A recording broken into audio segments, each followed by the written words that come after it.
And that is the biggest ever dwarf paddle frog recorded, the maximum size. And we come down, so that's how big he is. Now that's the biggest ever dwarf paddle frog recorded. And you can see, oh no, that's not going to work when you come from the other side. So about the size of my thumb nail. And hopefully, if we get a bit more rain, I'll see if I can find one for you. And we're going to stay with this ellie for a bit longer. In the meantime, though, we're going to cross back to Commander Bond.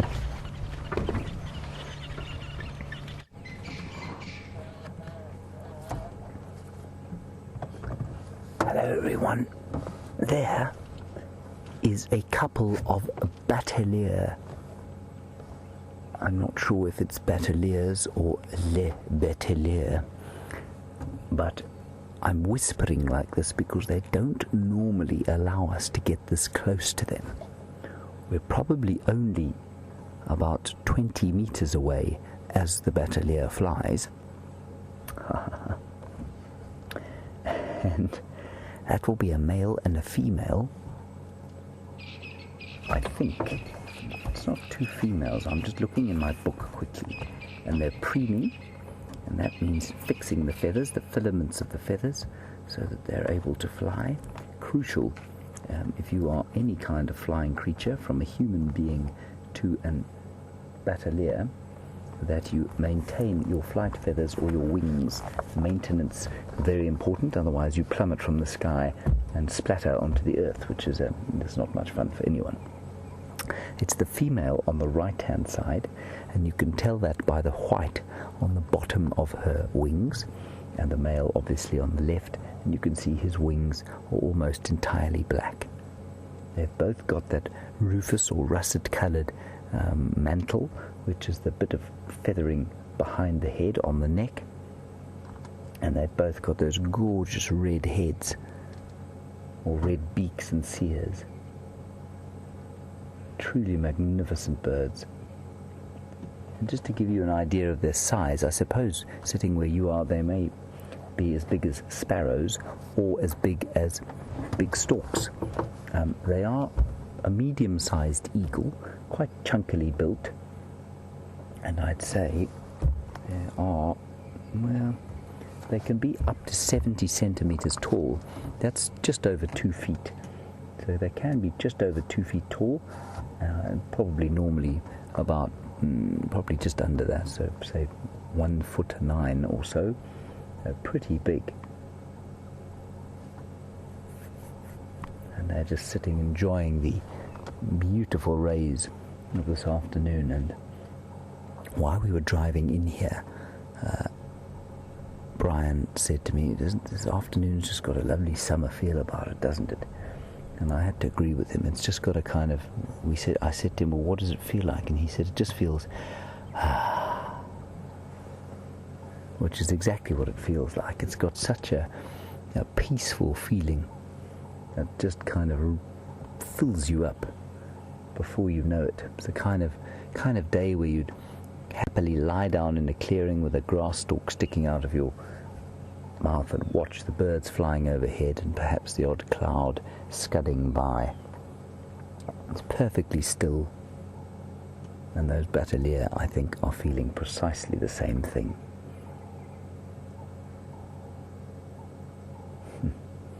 They form monogamous pairs, and what that means, of course, is that they don't, the male doesn't have more than one partner, nor does the female, but those monogamous pairs might last a few seasons and then they'd possibly move on. It's not necessarily a lifetime bond.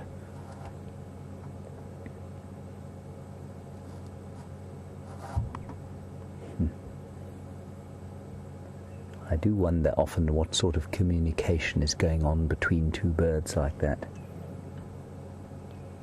I'm sure they're not just sitting next to each other.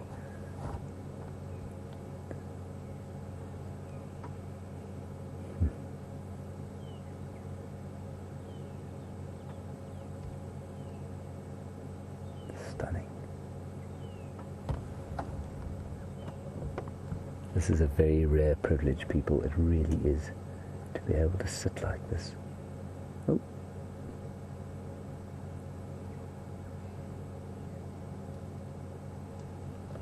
generally eat carrion. They're not huge hunters, but they will hunt a bit if they can. The odd reptile or rodent or small mammal.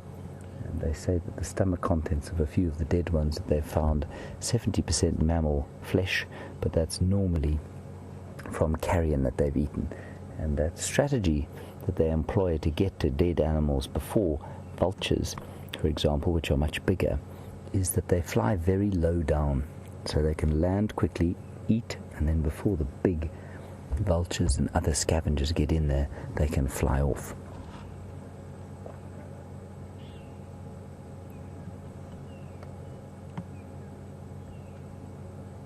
In the background you can probably hear some magpie shrikes calling. Lovely call. The ubiquitous ring-necked dove is calling all over the place.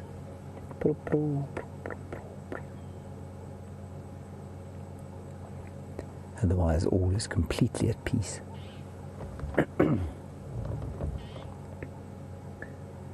You saw them look up there when I cleared my throat.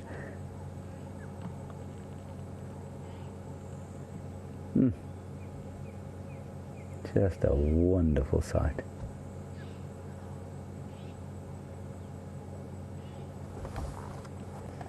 Right, well, we'll sit here for a little bit longer. It's just so rare to have them sitting like this so close to us.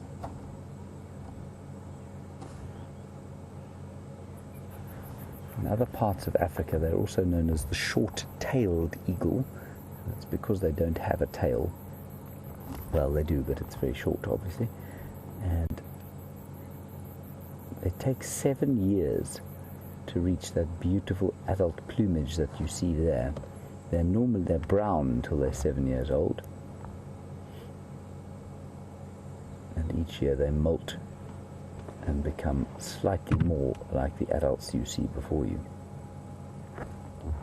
Extremely confiding they're being now. Oh, now he's moving in for a bit of a snuggle.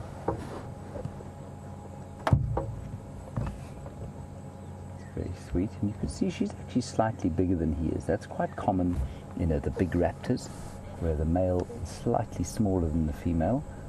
Not sure why, but it is quite common. And he's just looking off towards the Drakensberg Mountains now.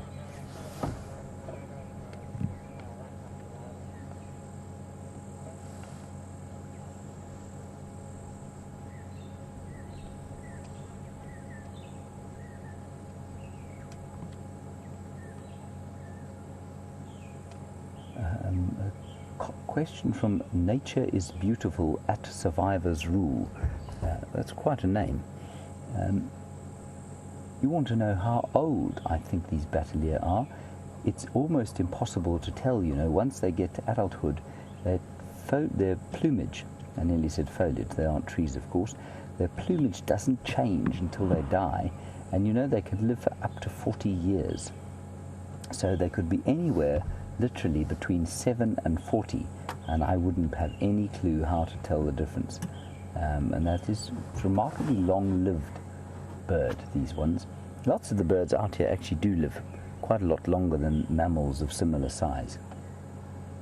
And I think that's probably because flying puts a lot less strain on the body than does, say, running around and trying to escape lions, or perhaps struggling with food, such as, you can only move to certain areas.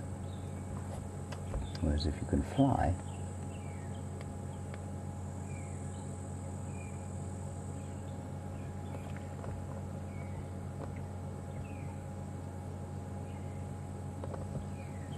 and then a very interesting comment from Raisa in Finland. We've never seen them eating carrion.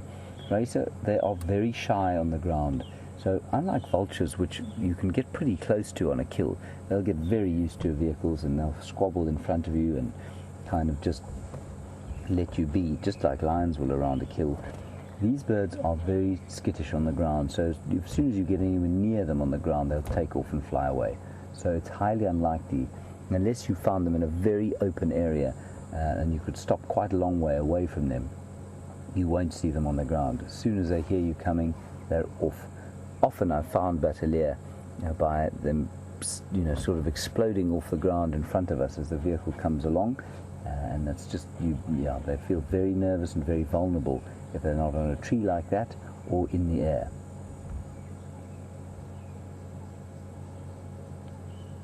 And you can see there that their wings extend beyond their tails. The tails are very short.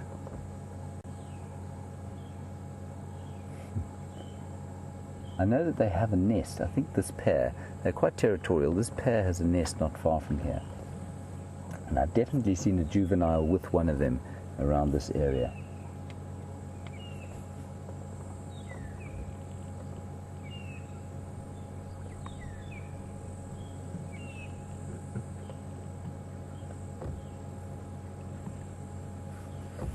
Judith in North Carolina, where I don't think you find many Bateleur at all. You want to know, do they soar or do they stay close to the ground? Now, Judith, soaring, I suppose, they use thermals. A bird that soars uses thermals to go up into the sky.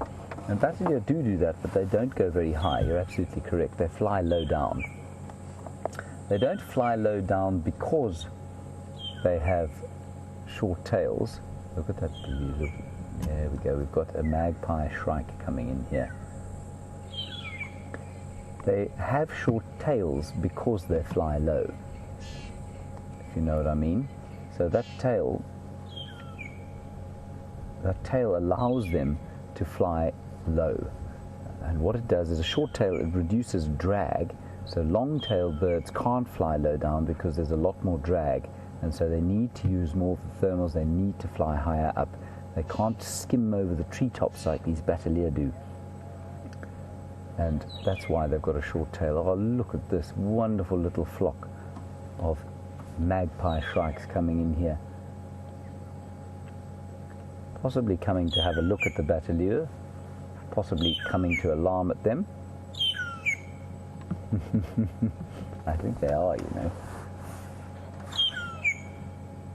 There you can see them just sitting above the Bateleur there. Beautiful call, isn't that lovely? So Judith, I hope that answers your question. Short tail allows them to fly low, which allows them to get to the kills before the vultures and things like that do. And that's difficult to balance, and so it takes a long time for them to learn to fly without a tail. It's a very difficult thing. I don't think that those Bateleur pose any danger at all to the shrikes, but the shrikes will definitely watch them carefully. They don't tend to differentiate. Once they see a raptor, other birds or non-raptor birds get very upset.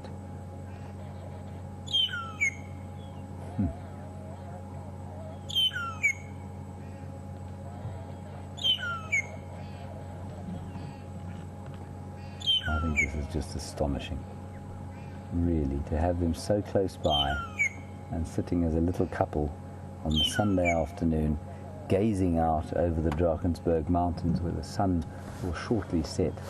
How wonderful.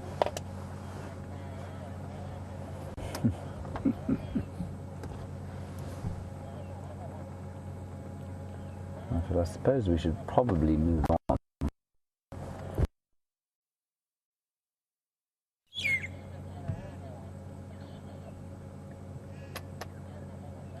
Brenty is still with that enormous elephant. It sounds like a wonderful sighting.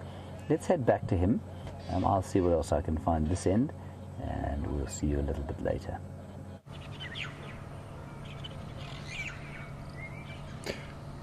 So that elephant bull's just ahead of us in some thick quarry bushes, but just to the left of me I spotted something trying to sneak stealthily towards the edge of the waterhole.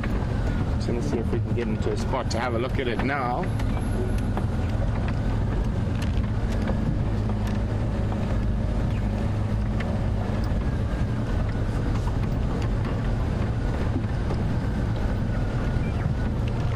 There he is.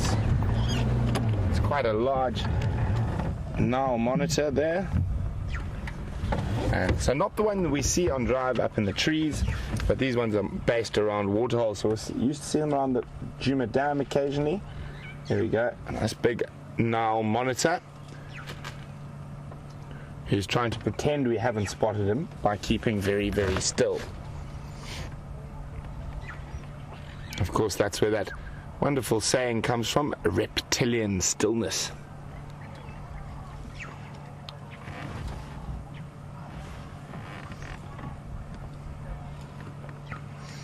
The ferocious little hunters hunt all sorts of different things, from fish to baby goslings will be another one high up on their list of diets, and also crocodiles.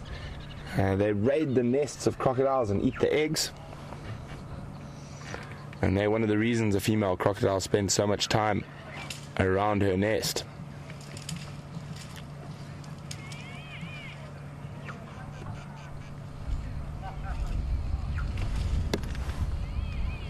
So, speaking of reptiles, let's see if we can go find one of those two large...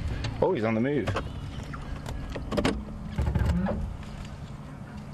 Might be trying to get more under the branch where he feels like he's probably less visible.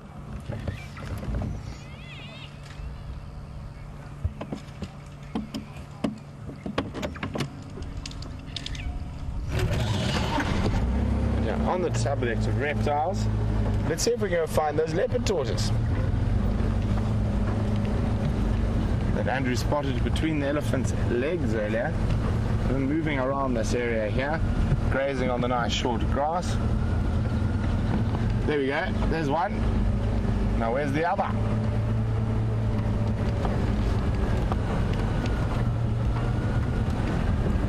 So, if we can't find a leopard, we'll find you a leopard tortoise.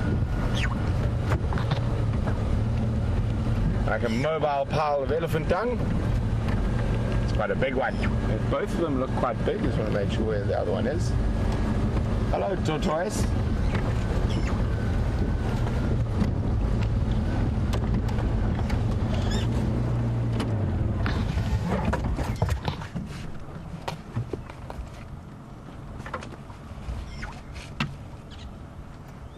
And I can't help myself. They are one of the most fun things to photograph. Oh, big step.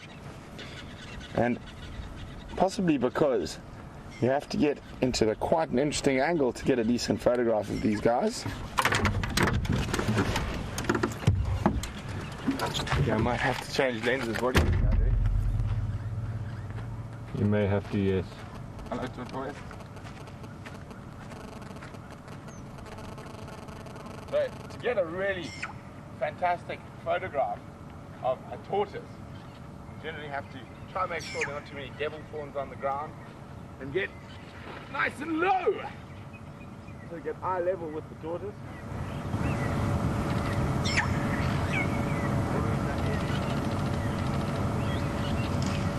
It's also quite fun.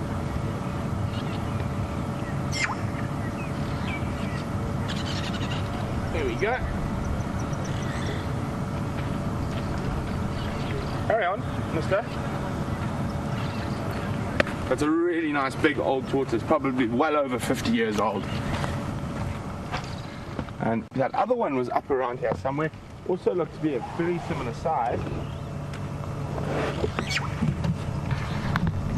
I'm not sure where that one's disappeared to.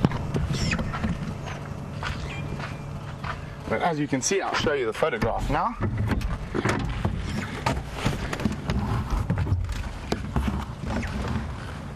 There we go. Nice and close up with the leopard tortoise. And then there's the bit of a wider one.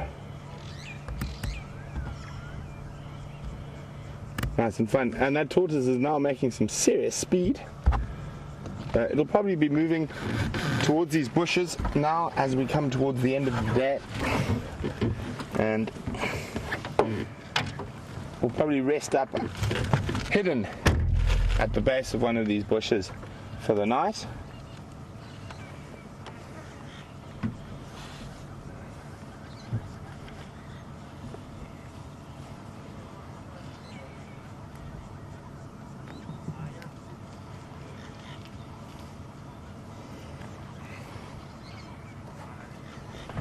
So wonderful to see some of the smaller stuff out here.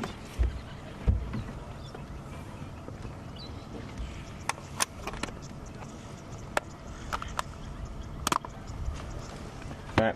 I think we're going to do the same as the tortoise.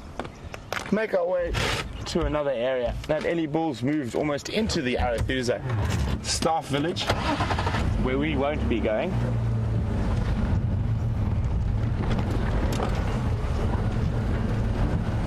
Let's have a look where he is.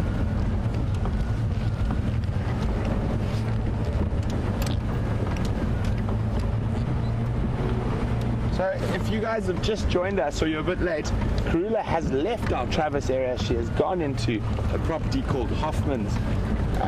And so for those who tuned in a bit later, just to let you know, so we're not really looking for Karula now. We're just sort of ambling about, seeing what we can find. And we'll have one last look at that Ellie.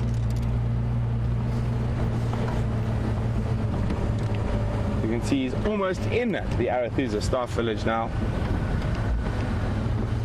Car park where the game drive vehicles and whatnot just behind him.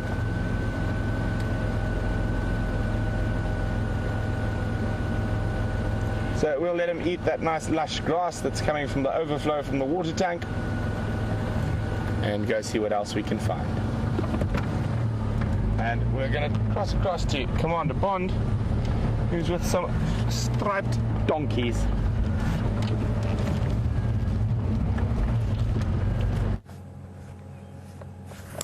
Striped donkeys indeed. Striped horses, I think. I think that these are far better looking than donkeys. Brent, of course, has spent large portions of his life in Botswana, where the donkey is more numerous than the human. Now, just another lovely, peaceful scene of a little kinship group of zebras. That looks to be the... oh no, that's a mare. One of the mares in this kinship group is grazing in the clearing. There are a couple of others in the woodland behind us, or to the left, but we'll stick on that one there. And again, just a scene of complete and absolute peace. And I think the one walking off there is probably pregnant. She looks to be quite fat. She's quite a big zebra, that. They're normally the size of sort of largish ponies, zebras. They're not enormous. They never get really big. I mean, I'm just trying to find out what she's looking at. She seems to be spotted something. No, she hasn't. What she's doing is having a scratch. I think she's got an itchy inner thigh, and she's scratching it on a tree. I'll just sneak a little bit forward. So, just to give you an idea of the size of a zebra, I'm not sure how familiar many of you are with how they size horses, for example, but it's normally done in a unit called a hand, and a hand has 4 equal units, and the average zebra is probably about 14.3, so 14 hands and 3, and what that means is just smaller than what would be described as a horse, so roughly pony-sized, but yeah, sort of, perhaps you've seen polo ponies, they're about that kind of size.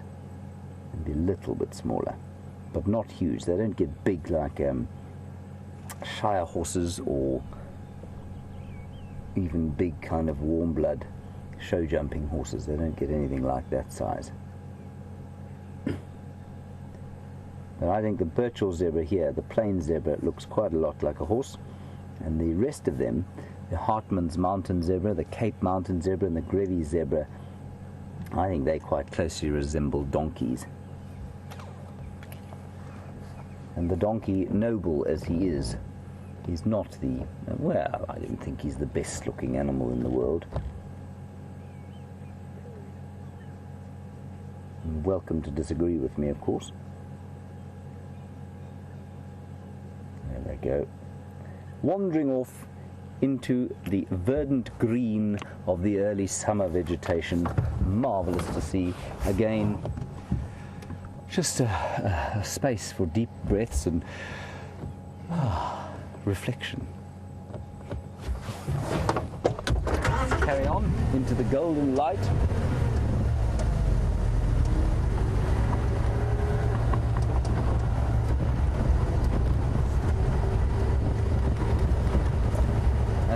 Lynn on Twitter, you want to know when the zebras are going to have their babies. Well, most of the herbivores, so the plant-eating animals, will time the births of their youngsters to the sort of good rains, the beginning of the good rains. So you'll find that most of them will start to have their babies at the end of November, midway through November, somewhere around there. The impala, of course, are very definite about it. They'll all lamb down in probably a 2-week period at the end of November, and the zebra and the rest of them around that time. So it could be early December, could be middle of November. So it basically times it so that the grass is flush, nice and green. There's lots to eat. There's also, crucially, good places to hide from predators. Good one, Lynn. We're just approaching that very kind of exciting time of lots of young babies. Unfortunately, many of them, well, fortunately for them, many of them will not make it through their first years to their first birthdays. Most of them will be devoured.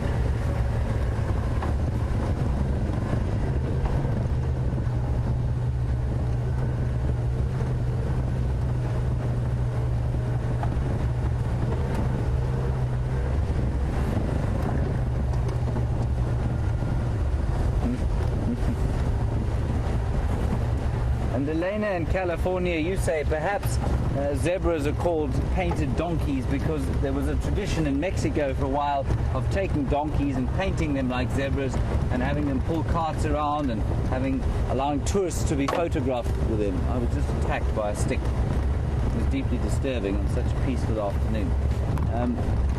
Whoops. So thanks, Brian, for your sympathy.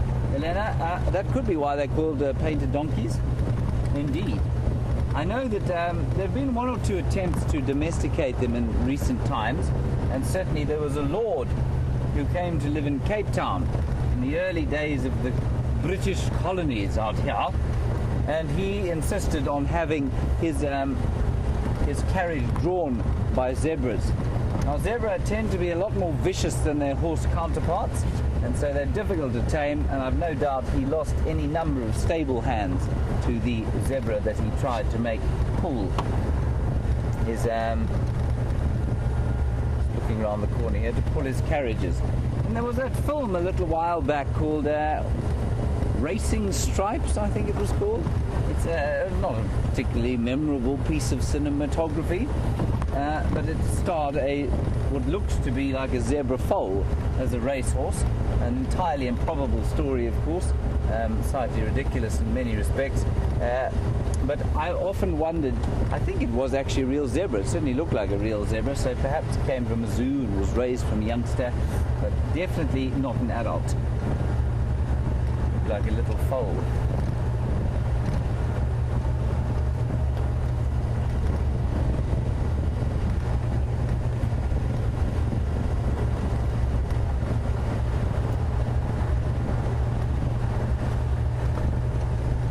And then Jennifer, a very good question. Why weren't they domesticated like other equids elsewhere? Same goes for so many African animals that have counterparts in other parts of the world. And the main reason is that they show a propensity to homicide. They have evolved with human beings. And you must remember, since human beings stood on 2 legs, or since our ancestors stood on 2 legs, we've been throwing stones, sticks, sharpening things and killing them. Either for hunting or for their fur or for their leather. And what that meant was that by the time human beings evolved, everything in Africa had a natural terror of us, and so domesticating animals became that much more difficult. When humans left Africa probably about 80,000 years ago, they found a whole suite of animals that were not used to people and certainly hadn't had the same experience of us, and so they were less likely to be afraid of us. And that's why animals were domesticated in so many other parts of the world and not so much in Africa. Horses, I think the precursors of horses, if I'm not mistaken, where did they come from? Was it the Americas? No, it wasn't the Americas. I think it was Asia. I think the precursors of modern horses came from Asia, if I'm not mistaken. I hope I'm not talking nonsense there. And certainly when human beings, or modern human beings, got to Asia, you know, they wouldn't have had nearly the kind of fear of people, and therefore the potential aggression towards people that zebras do. Black screen.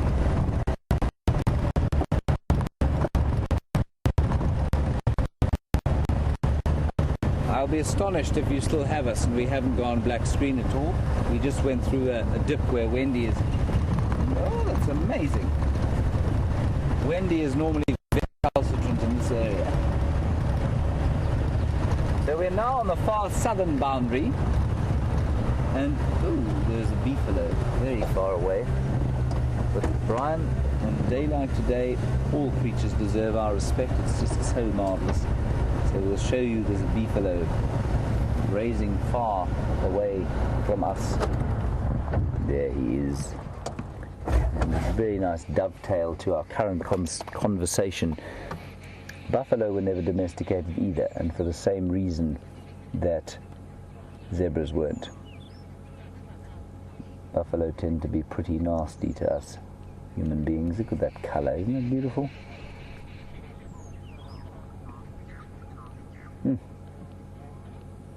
Beautiful. So they're south of the boundary. You can't go in there.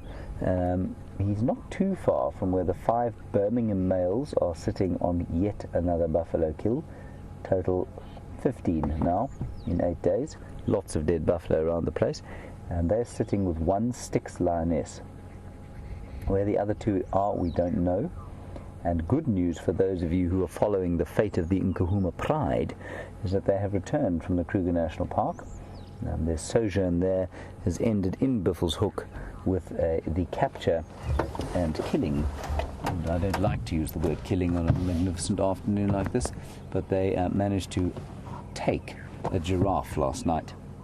And so they are okay. They seem to be in fine fettle. I don't know if Junior's there with them, so we still need to find out about that. Let's just have a little listen. The doves are calling. The odd Birchall's starling. And gentle breeze is blowing out of the northeast. Very peaceful indeed.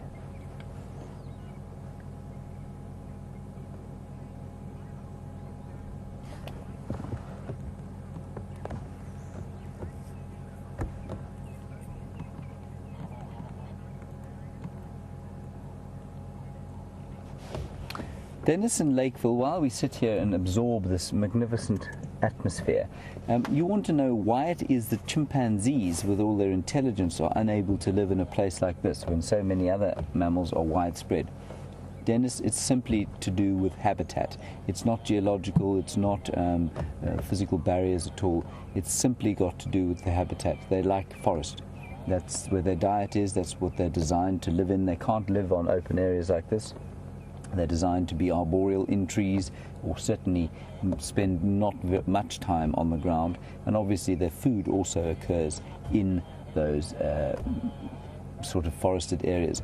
They're not adaptable like we are. Yes, they're definitely socially advanced. They have some very sophisticated and sometimes disturbing social habits that are remarkably similar to human ones, but they're not adaptable enough to live in areas other than ideal sort of habitat, and that's certainly one of the reasons that they're so endangered. Nice question, Dennis. Good one. Right, on we go.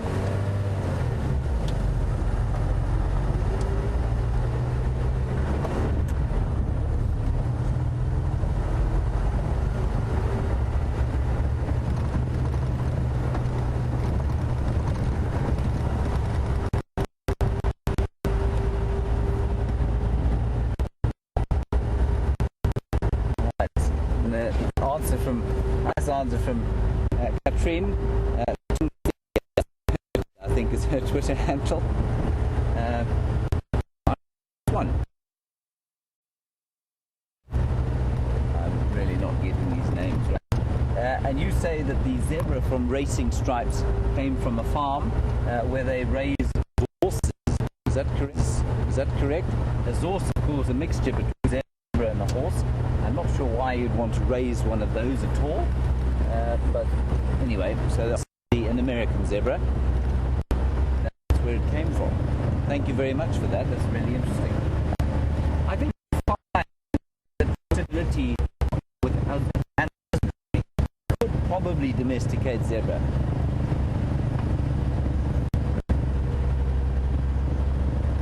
My signal's not great.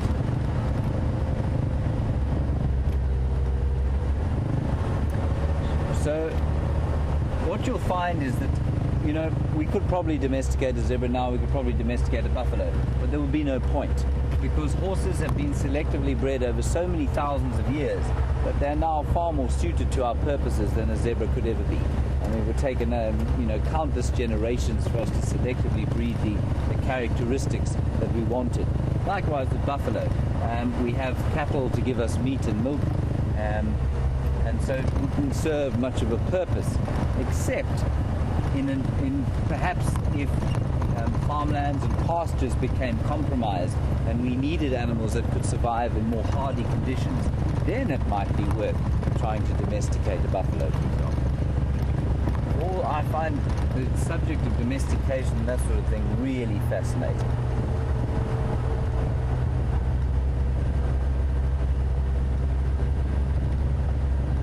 Continue along the southern boundary here, and then we'll turn in not too long from now and head towards Treehouse Dam, see what's lurking about there, and then possibly head up towards Juma Dam as well.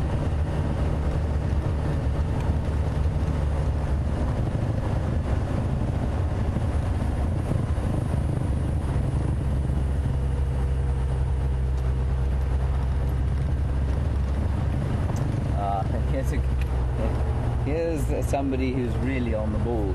D. Hodgkins, thank you. You say camels were domesticated in Africa 1,500 years ago. Very true. When I use the term Africa, what I actually mean is sub-Saharan Africa, where humans evolved.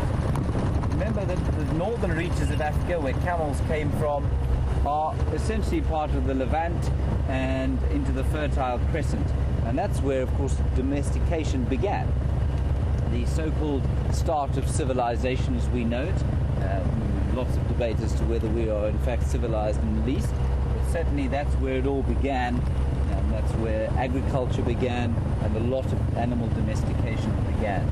Further south of the Sahara, where diseases, unpredictable weather and a lack of domesticatable plants and animals certainly made a huge difference to societal development out here. And the domestication of animals was really big, had a huge effect on how societies developed in Africa, south of the Sahara.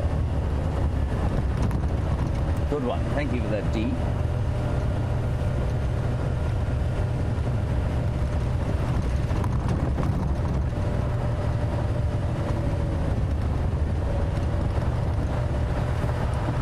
Just to keep you posted, there is no fireside chat this afternoon, and we're definitely going to do one next week, weather allowing. And the reason for that is that we're on a real skeleton crew at the moment, so it would be very difficult for us to produce you a decent fireside chat. We will have one next week though, so I'm sorry about that, but we are having a magnificent afternoon out here, and possibly more entertaining than it would be sitting around the fire staring into the darkness. So that's in case you were expecting one, there won't be one this week, but there will be one next week. Let's go across to Brent. He's not too far from here. He's in Arathusa. We'll find out what he's doing, and I'll see you just now.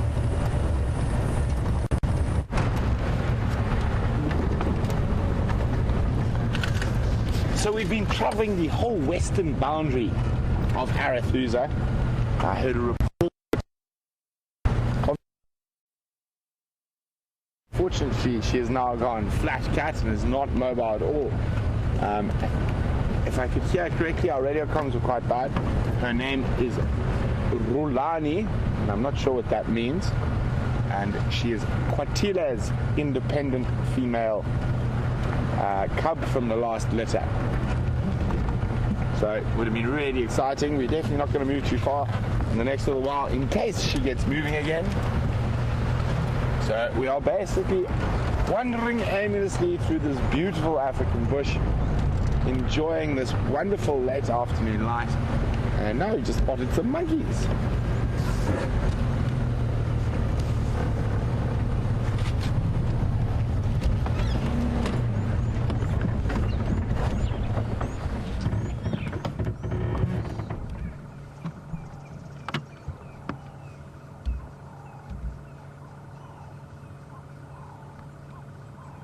Yeah, velvet monkeys.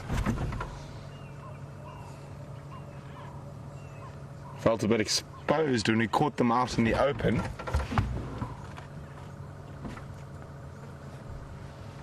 So they moved to the think area there. They feel a bit safer there.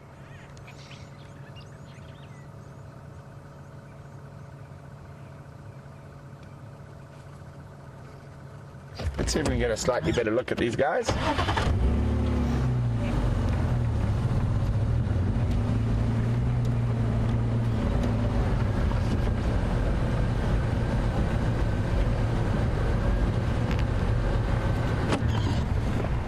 That little guy just to the right of the Timberti there.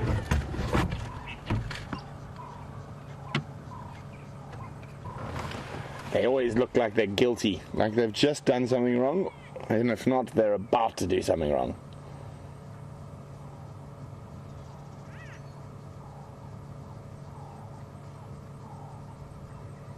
See, very, very good eyesight. Incredibly good at spotting predators. Oh, we're being spied on over here, Andrew. Andrew, there.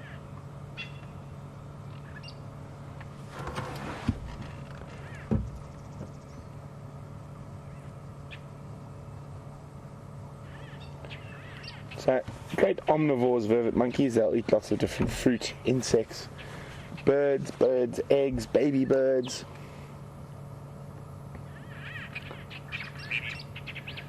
And you have that Cape glossy starlings around us. Meh.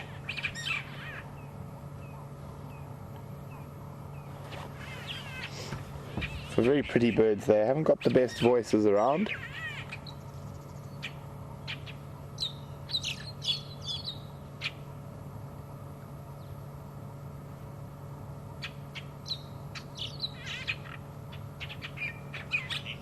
Andrew spotted another monkey off just behind that one.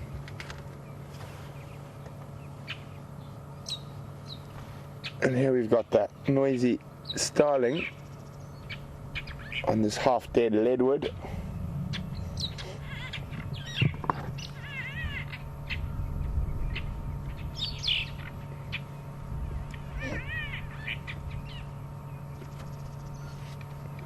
Oh.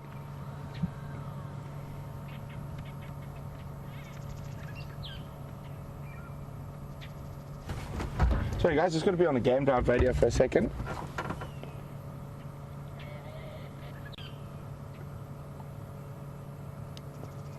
So last station, what was Flambering west towards Central?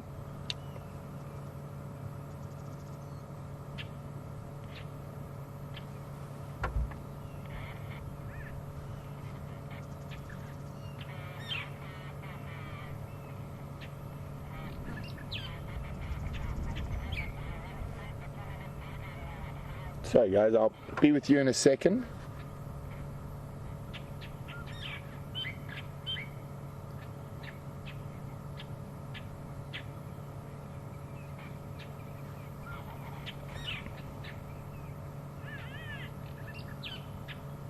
Very cute little things. So just checking if there's an update on that female leopard, see if she's up and mobile. They've left her sleeping by herself, but there's another vehicle on the way there. So hopefully we'll have an update shortly.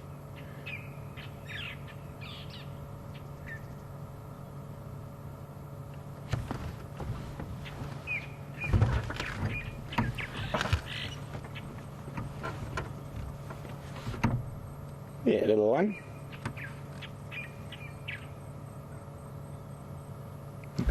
Incredibly agile.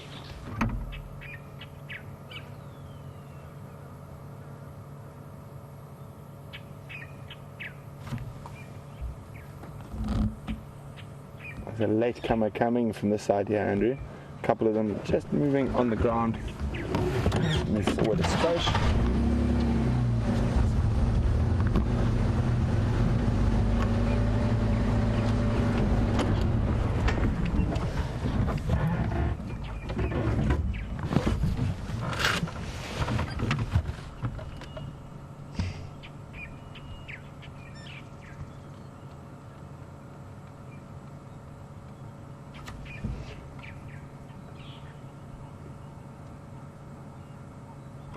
So vervets are great alarm systems for us, and they alarm at lion and leopard when they spot them in the bush, and that's one of our best ways of finding them, and very accurate.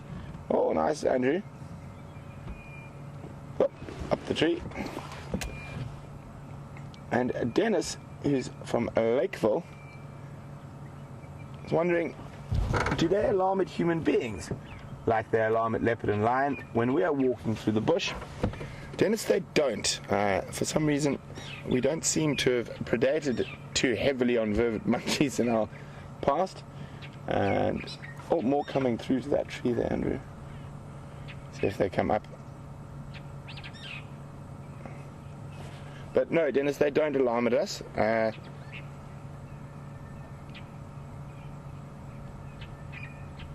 Look at them, they're so cute. Very naughty.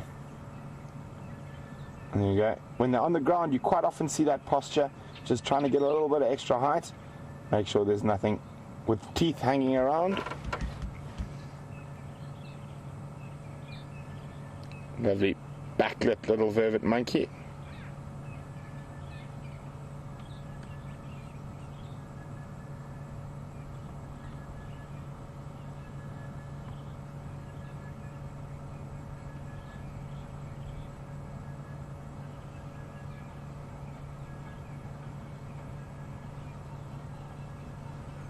Oh, isn't that pretty?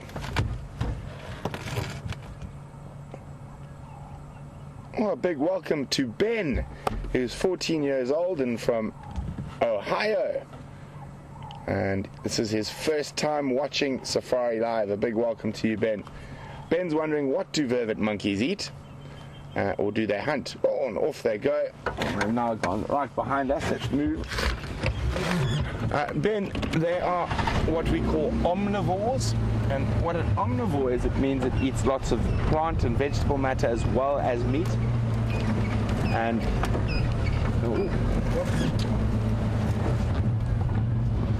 so then they eat insects, leaves, baby birds, eggs, fruit, seeds. So they've got a very varied diet, like human beings. We're also omnivores, because our diet is so varied. Where did they run off to, Andrew? Did you see? They have done the disappearing act. Oh, there they are.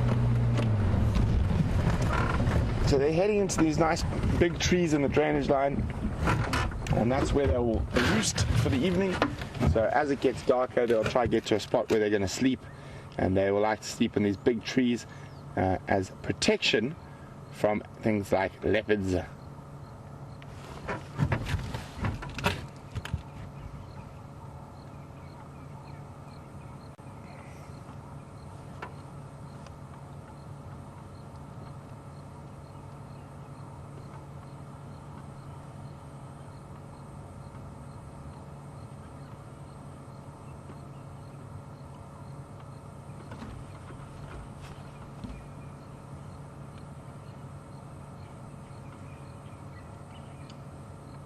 Well, while the monkeys find a spot to have a snooze, we're going to carry on. Unfortunately, that female leopard hasn't moved again, but I will keep tabs on. Maybe she'll come across on tomorrow's sunrise safari. But how awesome will that be to see a new leopard?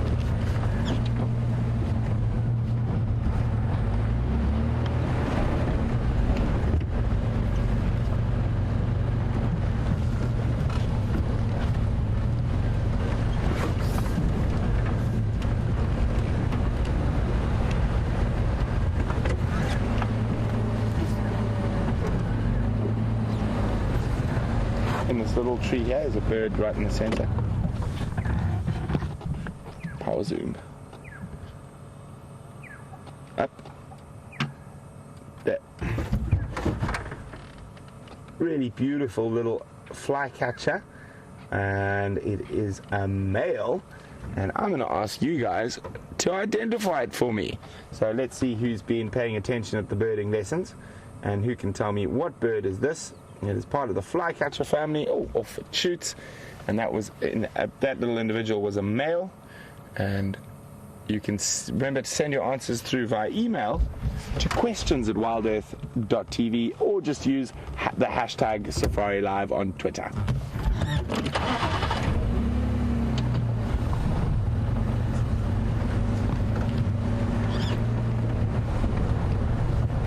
So, as we leave these vervets, Gilly in Milwaukee was wondering why vervet monkeys are sometimes called blue monkeys. Gilly, I've never heard that before. As far as I know, the blue monkeys, or sometimes called Sites monkeys or Samango monkeys, which is a different monkey complex, and the vervet monkeys are sometimes called green monkeys. They do have that greenish hue to their fur.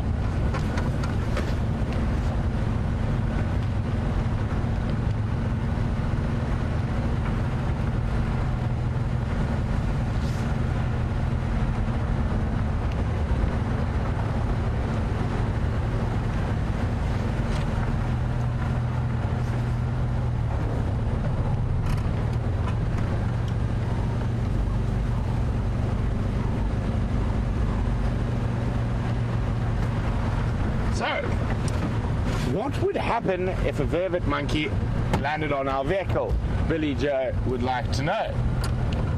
Well, Billy Joe, the likelihood of that happening is very unlikely. They still are a little bit scared of the vehicles, and they don't. There's no reason for them to come in the vehicles. We've got no food in the vehicles. Although maybe if Liam was on the back with his storage of food he likes to take on every drive, but they don't associate the vehicles with food, therefore there's no need for them to come into the vehicles. And on an open vehicle, if it accidentally sort of fell out of a tree, I think it would probably try to get the heck out of there as fast as possible. And places where they've become accustomed to being fed from vehicles, or people having food in vehicles, then vervet monkeys become a very big problem, and they can bite. And a thing that a lot of people don't realize is when they come, especially people out from outside of Africa, they come to Africa and they see all these wonderfully cute little monkeys wandering around their safari lodge, or even in the cities in Africa, and they think, well, let me just give it a piece of food. Let me just give it a piece of food. And I'm afraid all you're doing in that situation is signing that animal's death warrant, because it will become a danger to human beings, because it now associates human beings with food, and nature conservation will have to destroy that animal. So if you ever do come on safari, please don't feed any other animals. Even a squirrel can become problematic if it associates people with food.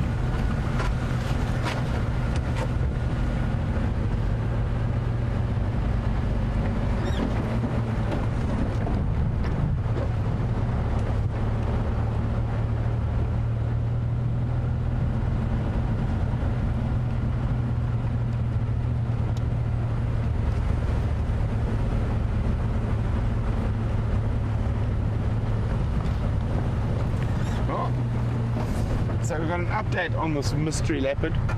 Apparently Rulani is a male leopard born in 2008 to Salaheshe. So that's not the leopard that's there. Maybe I heard that they found that leopard somewhere else to the south of us. But this leopard that is over there is a female leopard, and she was from Kwatile's last litter. So maybe someone out there knows what her name is and can let me know. Remember, hashtag Safari Live or questions@wildearth.tv.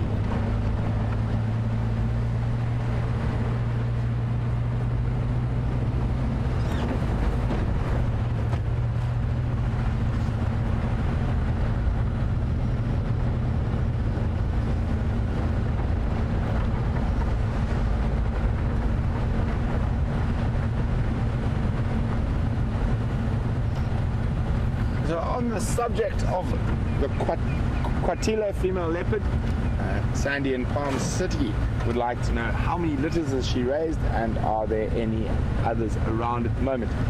Sandy, I have, let's see if anyone can remember that wonderful Shangaan word, Agostif.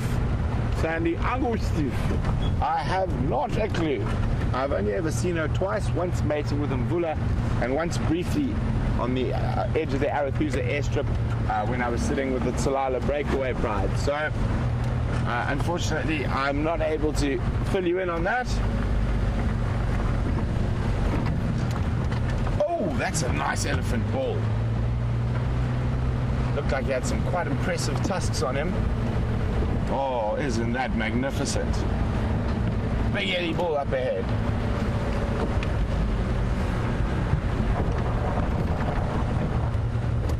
There's this guy in the road now as we turn the corner. There he is. You can see those tusks coming around. Let's sneak a bit further forward. I can see another bull off to the right here. And looks like this could be a little bachelor group. So, ooh. I can smell must as well. And it looks like it's the big tusker who's in must. No, don't go that way, please.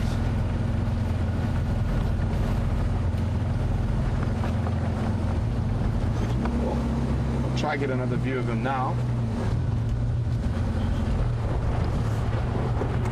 And there's that sweet smell of must, and that's when an elephant bull is in a heightened sense of hormones when you be looking for a female who's in estrus to mate with. And that's why he's on a mission. Oh, he is magnificent. Just trying to get ahead of him. Just getting glimpses of those wonderful tusks ahead. And this is why I think he's chasing this female right here. He's moving through the thick bush, unfortunately, behind.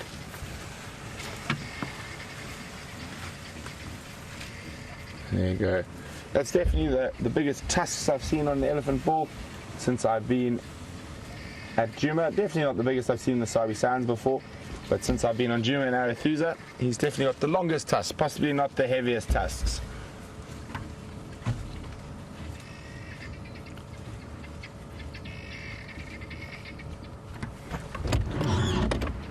Anyway, this female's also got nice long tusks, so if they were to mate, they would possibly produce a nice monster tusker. So while we're with these ellies, I'm going to focus on the ellies, and we will get back to the quiz and whatnot a little bit later. But look at that. Hello, big boy.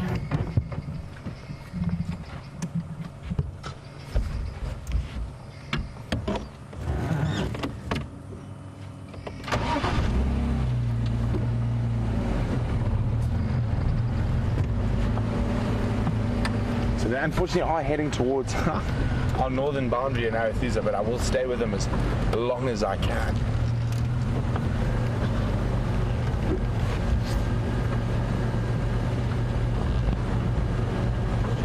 So he's still quite young, so he's going to get really nice big tusks as he gets older.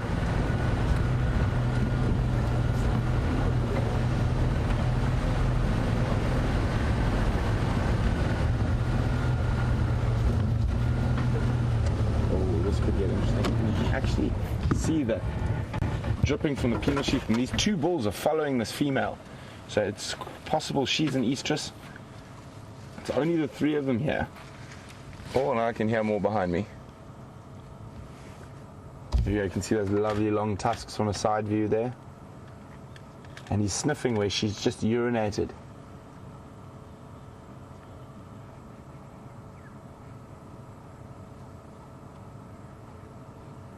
Now, tasting where she's just urinated.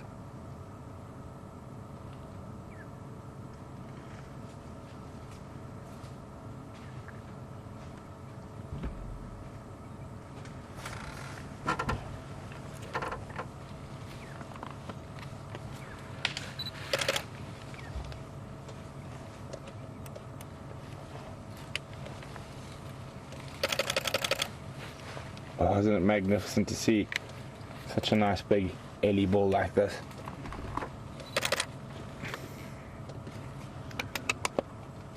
I'm going to try and maneuver us into a position where we can be around the front end of those magnificent toofies.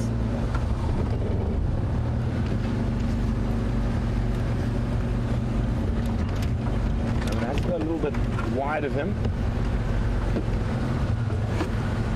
as he is in a heightened hormonal state.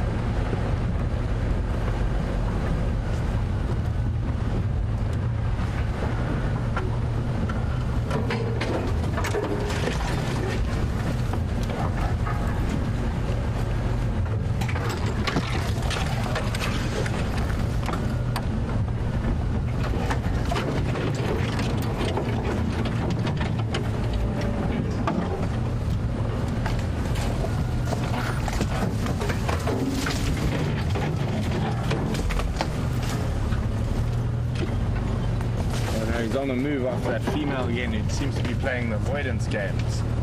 And he's just trying to keep this other bull away from her. So even though he's probably a little bit older, but not that much. And you can see how the different individuals, different tusks. We have a traffic jam now, but I'm sure he's going to move. They're all after the ladies. You can see him rushing off after that female.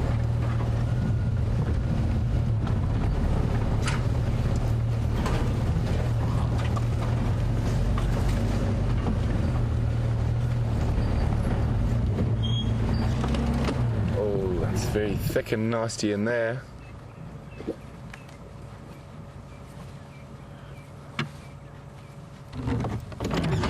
Let's see what we can do.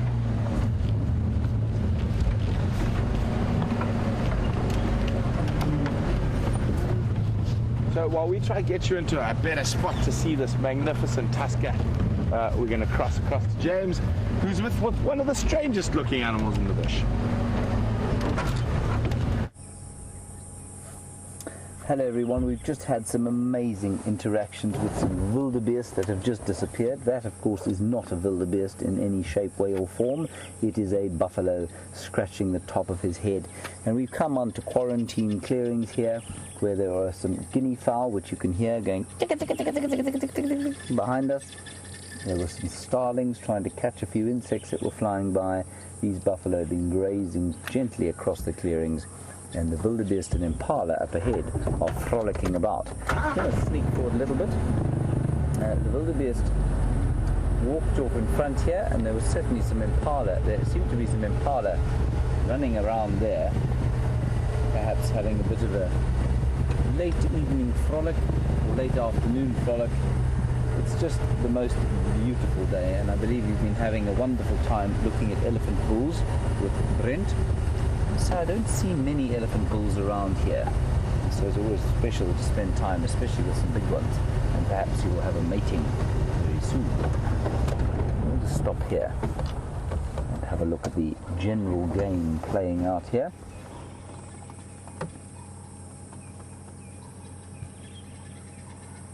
Now, there's definitely so much playfulness in the air. I'm sure that most of the behavior we're seeing out here right now is born of this amazing atmosphere that Brian and I are definitely picking up on. And I'm sure the animals pick up on the same thing, you know. We were just talking just now, Brian and I, we were having what's known as a DMC, a deep and meaningful conversation about animal communication. And Brian said, do you think that it will ever be possible for us to develop some sort of technology through which we'll be able to communicate with animals? And then we both agreed that until we as human beings are able to operate perhaps on the same level as animals, in other words, possibly more on an energetic or what used to be called extrasensory level, so without our five senses, on a more energetic, more intangible level, until that time we probably won't be able to communicate with animals the way we think we should be able to. And I think if you look at animals like this and you watch their behavior every day, as so many of you do, it's incontrovertible that they are talking to each other in ways that we don't yet can't even begin to understand. And again, what struck me is the sight or the memory of watching quail birds, and you'll have them in North America. I think you've got those huge flocks of starlings. The quailias do the same thing, where the huge clouds of millions of birds fly and move in different directions without ever crashing into each other. No one understands how that is possible and how they're able to kind of almost transcend time and turn and move at the same time. And I'm sure that's got something to do with the different kind of communication, perhaps different perception of time even, that animals have. Brian, these two impala are just having a little bit of a mutual grooming session there, which is quite sweet. Perhaps two young rams there. Now what's interesting there is that that's actually fascinating. That one that you're looking at there, well, okay, so they're probably about a year apart actually. So the one the one closest to us is almost 2 years old, and that one there is a yearling. He's now a year old. But it wouldn't surprise me if the bigger one, wasn't in fact 2 years old. I think the horns are slightly too small for a 2-year-old. And of course we're coming to the lambing season, and so impala are normally pretty easy to age because of that. But he looks to me like he's about 18 months old, and of course there is that secondary breeding season. So I suspect he'll probably be 2 in February. Isn't that nice? Young fellow and his mentor, or his older friend.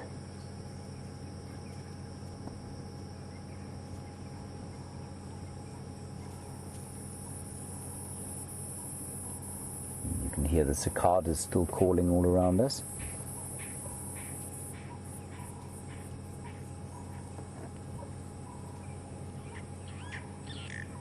It's the virtual starlings. Quack, quack, quack.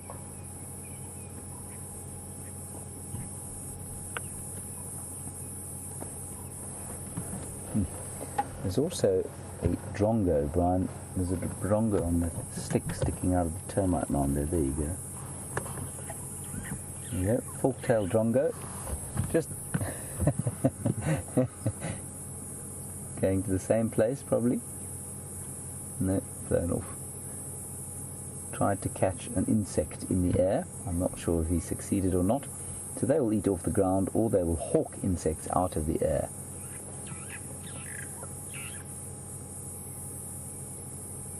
This is just so magnificent. Lovely fresh smell after the bit of rain that we had. You can see the light slowly fading off to the west, obviously. That's where the sun goes down. And with it, so the wildebeest are heading off for some evening grazing. They'll probably come back onto the clearing for the night so that they can see if anything is going to try and come and eat them. I hope on a night like tonight they will be left free of any kind of trauma.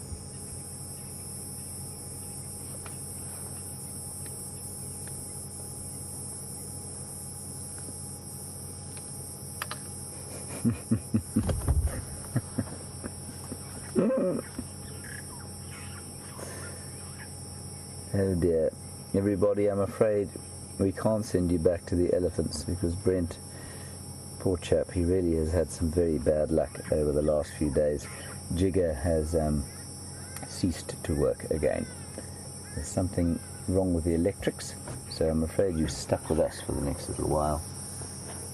But if you have any kind of idea, I hope we're succeeding in transferring the atmosphere that there is around here to you.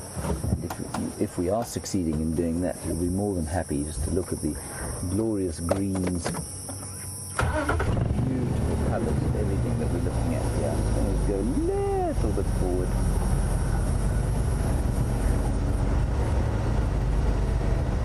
Get a look out to the west.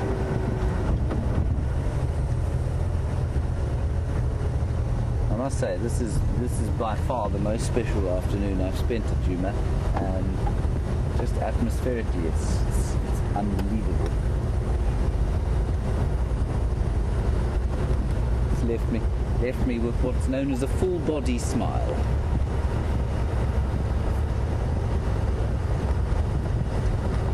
There the wildebeest are going off into the clearings. Oh, a giraffe out there, Brian spotted. Let's go and have a look there.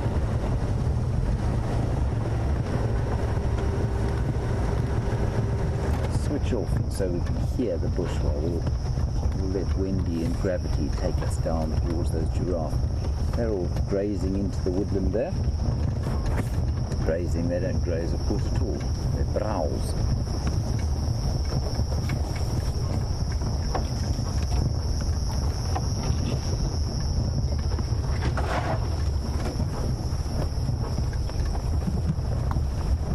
There are the giraffes.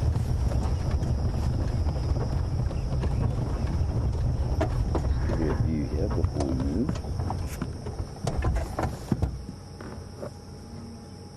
One of them trying to suckle, I think probably trying his or her luck. Bit big.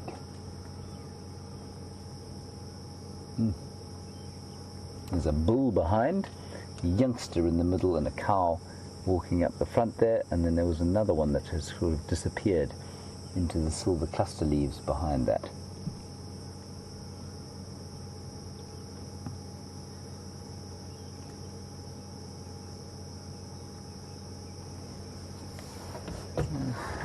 Coax Wendy into moving. A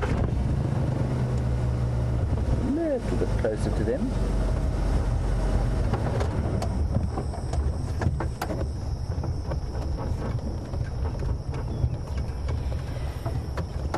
I wish you could try smell what we can smell now. This kind of newish grass combined with some of the older stuff that's being crushed under the wheels. It's just a wonderful smell.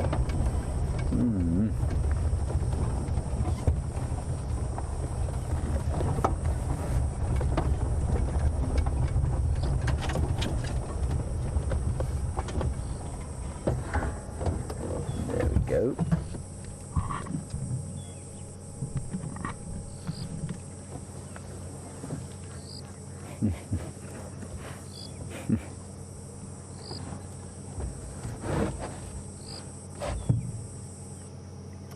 So the news on the jigger front is that Brent Leo Smith, who is not a man who gives up easily, managed to fix jigger.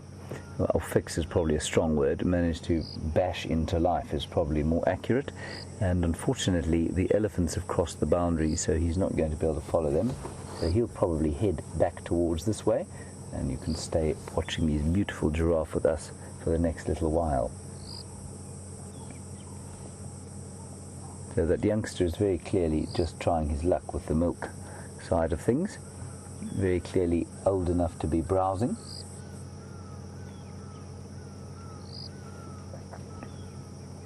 And the bull, yeah, we had a wonderful question earlier about, do we follow animals or giraffe that are staring? There you go, there's the bull staring into the middle distance now. He's looking longingly after a female though, I think. He's certainly following her with his eyes. She's obviously very attractive to him for some reason. Well, I mean, look at her. She's magnificent. And he is very clearly enamored by the sight of her grazing or browsing through the silver cluster leaf woodland. Look at that. Isn't that a lovely picture? They've made eye contact. Sparks flew. Romance in the sunset.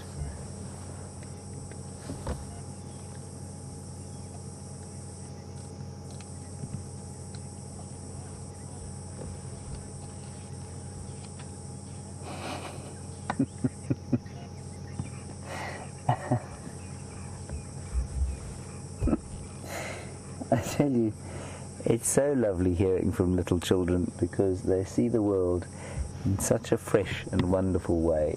Isabella, aged 4, thank you for your question. And your question is as follows. Is an impala like Rudolph the red-nosed reindeer?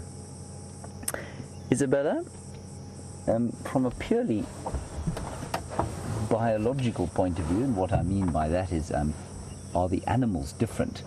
they're not the same kind of animal. A reindeer is a deer, which is different from an impala, and they only occur up where you live in the northern hemisphere.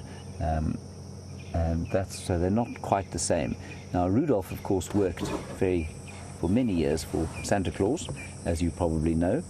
And no impala were employed by Santa Claus. They're also much smaller. They're probably too small to pull Santa Claus's sled. And it gets too cold where Santa Claus lives, of course, and the impala like it where it's hot.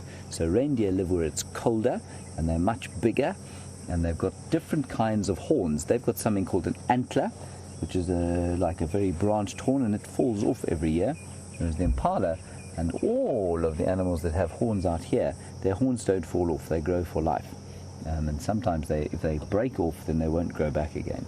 So Isabella, thank you for your wonderful question. Not very similar to Rudolph the red-nosed reindeer or the impala, but you keep watching, we'll find something of similar size. A reindeer is probably about the size of those wildebeest over there. But again, they wouldn't survive anywhere near where reindeer survive. It's just too cold for them. Remember, Isabella, it's much warmer here in winter than it is where you live.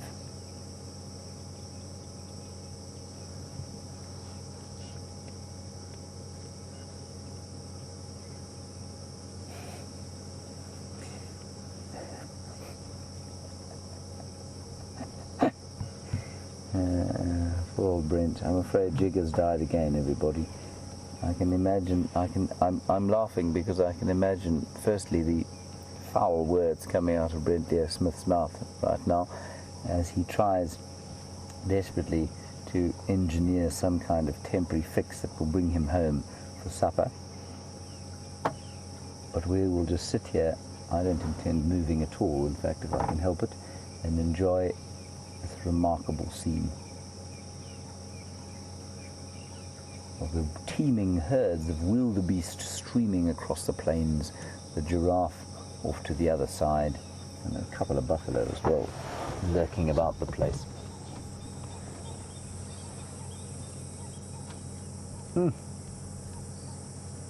Well, don't get much better than that. Look at the way the last embers of the day are shining on that giraffe bull, who's now turned around and is looking into the middle distance the other way. So there's your answer about that tracking, whether they're helpful in tracking or not. Not normally.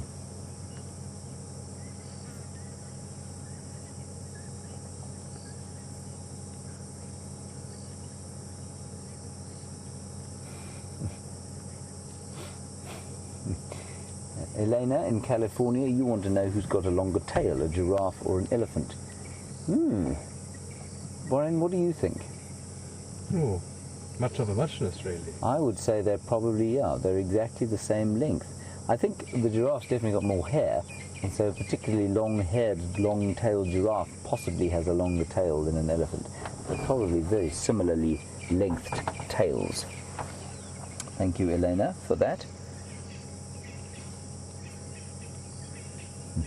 Now, what you will notice as we go into the slight darkness, can you do one of those focus pulls again, Brian? What you'll notice is that as it gets darker, so focusing on different things becomes more and more difficult. So what Brian will do is go in on those two giraffe who are standing very nicely just now, and what you will notice is the one in front is now in very sharp focus. And Brian will now twiddle a few knobs, and you'll notice the front one going out of focus and the back one going into focus. There we go. There, you can see it quite nicely. And that's because the light is a lot poorer now, and it makes it very difficult for these cameramen to focus on things, and it really is an astonishing technique. The chaps on the back of these Land Rovers are not just pointing and shooting. They're operating, their fingers are moving with a great skill constantly. Giraffe car now moving towards the wildebeest herd. Oh, it just gets better and better. Lovely multi-species shot there.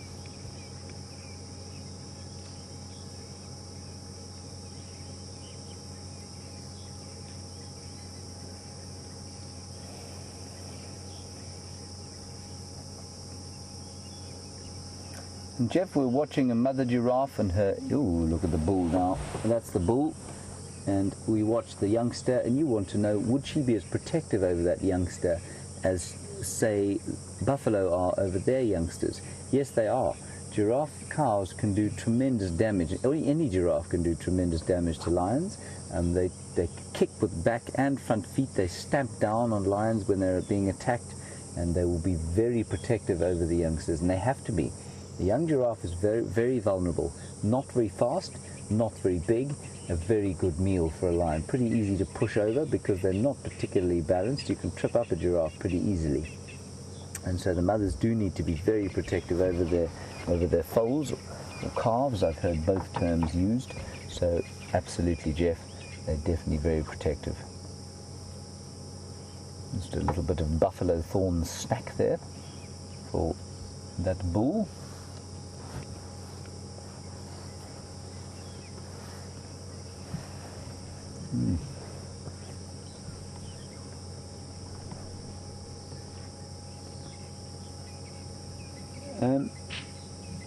So you can see there that bull has got 2 horns.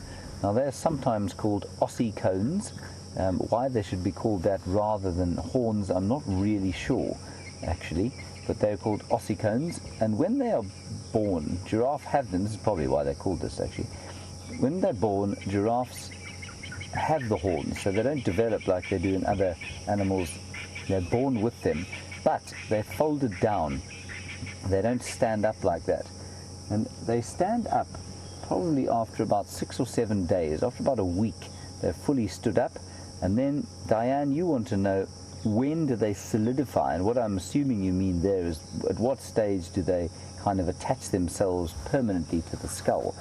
I think you'll find within 3 or 4 weeks they'd be completely fused with the skull. So it takes a few days for them to stand up, and then they fuse with the skull soon thereafter. So if you look at a giraffe skull, they are totally fused in there. It doesn't look like there's any separation at all. Now what you're seeing there, the light that you're seeing there is not the same as Brian and I are seeing with our eyes. The camera's doing quite a good job of sucking as much light out of the atmosphere as it can at the moment, and I just haven't turned a light on. It's just so nice to watch the night developing.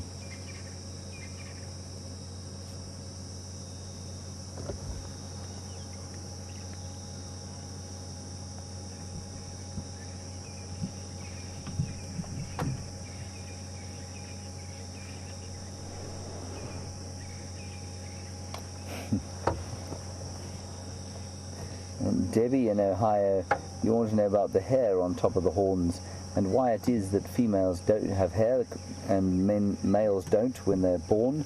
They're both born with lots of hair on top of the ossicones or the horns. Debbie, well, much like the fate that has befallen me, my ossicone has gone bald. Brian's hasn't, of course, but that's not why. It's simply from use, Debbie.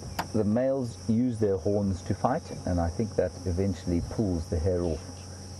The hair is definitely shorter on the older ones than on the youngsters, and in case of the bulls, because they use the horns to fight, I think that's probably what pushes most of the hair off. It'd be interesting to see a giraffe that had perhaps grown up in captivity and had never had a fight. It'd be interesting to see whether those giraffes didn't have a little bit of hair on the top of their horns.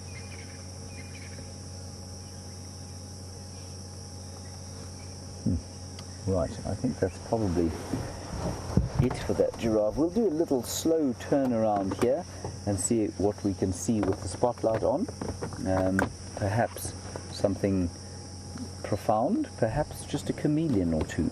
It's now, obviously, you can see getting quite dark, so the lovely green light that is coming off this, it was an LED light, yes. I'm not in fact nauseous, it's just the colour of the light that is shining on my face. Let us continue. Turn on the remarkable array of lighting that this car has, and I will retrieve the spotlight. from beneath my jersey. There we go.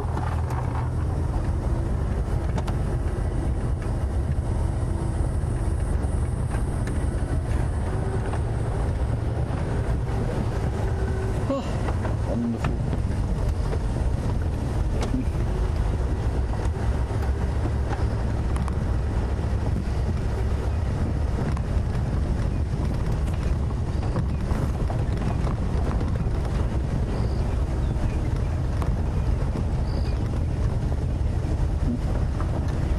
Now I believe that you were looking at an elephant with Brent that was in must, and he said that you can smell the smell of must. And Judith in North Carolina, you want to know what does it smell like? Does it smell like a cat spraying or like a skunk?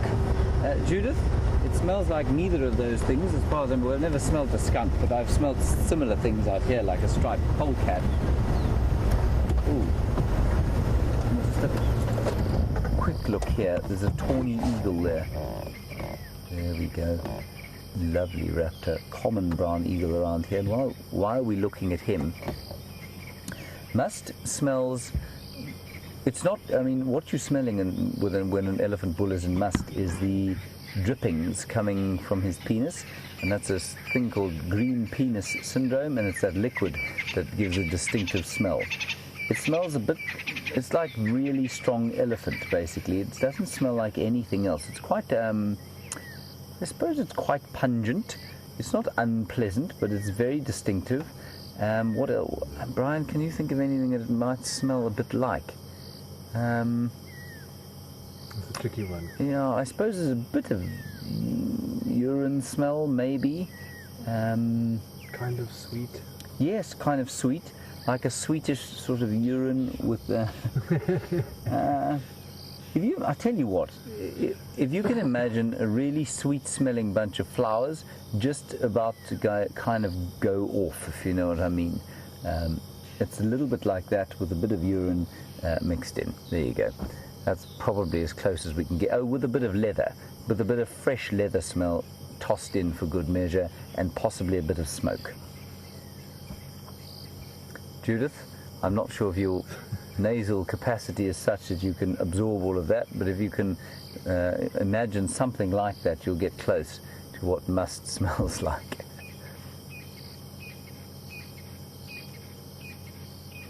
That's the tawny eagle, and we sat for a long time, of course, with those beautiful batelier earlier, and the tawny eagle, of course, is the competition that a batelier has at the kills, at the sort of early on at the carrion. They also like to eat carrion early on, and they'll try and get to the kills at the same time as the bateliers do, and then they both fly off before you see a vulture. So if you happen to see a tawny eagle and a couple of bateliers in a tree next to each other, you can be fairly sure that some hapless creature has met its end nearby, and they're looking to try and get in there and have a bite of it before the rest of the scavengers do. Tawny eagles will also kill, I mean, they kill a lot more than bateliers do in the traditional eagle-like sense. Hello, fella. I'm going to stop because I don't want him to fly, and the reason I don't want him to fly is because birds that are active in the day, diurnal birds, don't see particularly well at night. And as I've described, it's not easy to land. I mean, the accuracy with which you've got to place your feet onto a branch to land and perch is well, it's a really exact science. So something like that tawny eagle flying around at night will struggle to find a perch and land without injuring itself. I remember once I had a girlfriend who had a cockatiel that she didn't like to keep in a cage. So the cockatiel lived free, but sometimes at night it would get a fright, and then it would fly around and it would be totally unable to land until you turn the light on, and then it would find a perch and land. But until you turn the light on, it would go round and round and round. Some kind of nocturnal animal. No, it's not. It's a steenbok. No, can't look at the steenbok. only look at animals active at night with the spotlight.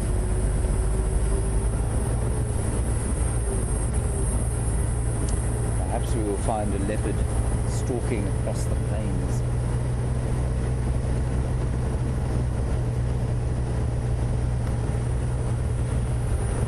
We'll head down towards Juma Dam now. I think that will be the best option for us. See what we can find there. Like I say, Brent Leo Smith is, well, he's going to have a late supper, I'm afraid. Sad for him. He's, I think, still on Arathusa, trying desperately to bash Jigger into some kind of working order. He's had some horrible luck over the last few days.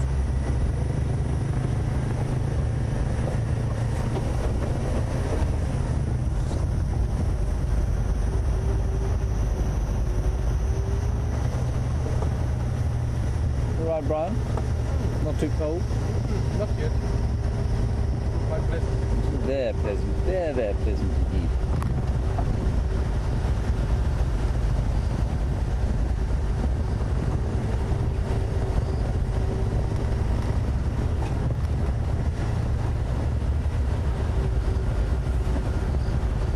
Brian, of course, is also making a vlog, which means every so often the GoPro emerges on a stick, and the stick has become part of my life, actually. We're hoping desperately to see the results of all of this vlogging fairly soon. Brian, do we have any expected time of delivery? No. Not yet. To be announced.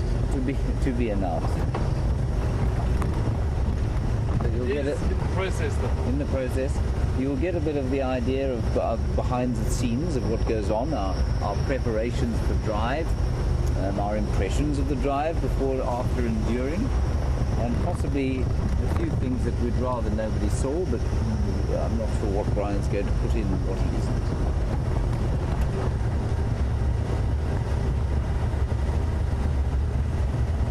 There's a kudu. Is it a kudu?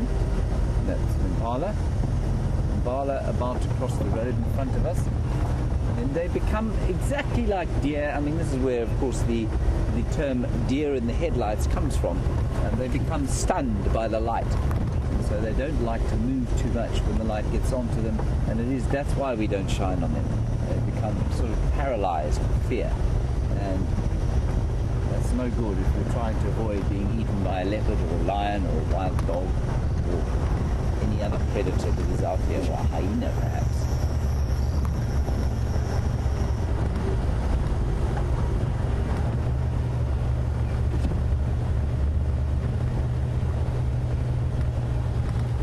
Checking that I'm still plugged in. I am.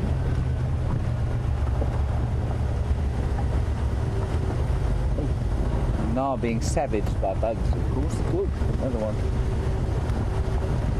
Big one. One of the great amusements of my life was going on game drive at night with people who were slightly afraid of bugs. Because sometimes after the big rains we get huge explosions of bugs. And Elvis, the tracker, used to sit on the front of the car, and where I'm sitting now, I've just been attacked again. Let's see if I can find out what it is. No. I think he may have gone down there. No, he hasn't. Anyway, lots and lots of bugs, and Elvis used to sit there and shine the light, and because we were driving, he'd kind of hold the light off to the side like this, and what that would do is induce the bugs to fly straight at the middle of the car.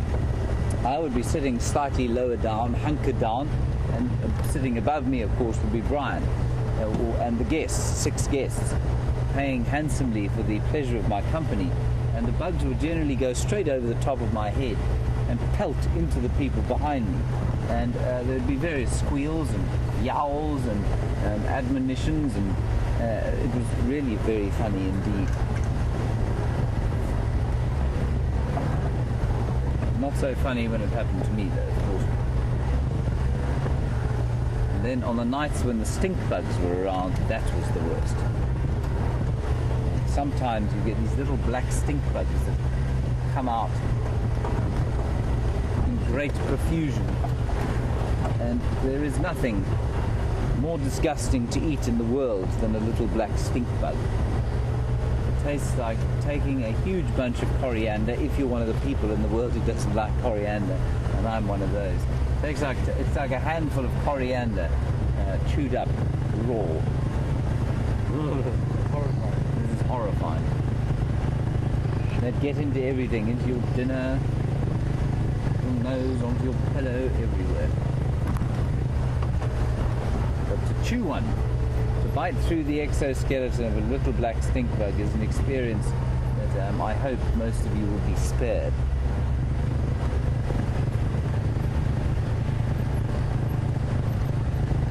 So we're heading towards the Juma Dam now to see if there isn't anything perhaps lurking about there. Perhaps come to have a little bit of a drink.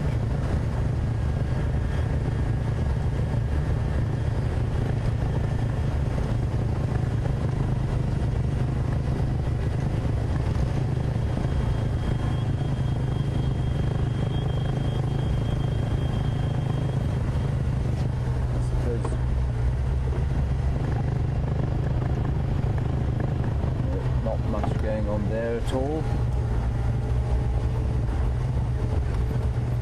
Those lights you can see in the background are Vuyatela Camp. Very pretty little camp in the Sabi Sands. And if you can get a group of people together, I think that you can only book the whole camp, and I think it takes 10 people, or maybe 12. If you can book the camp out, it's the best value bed in the Sabi Sands, I think.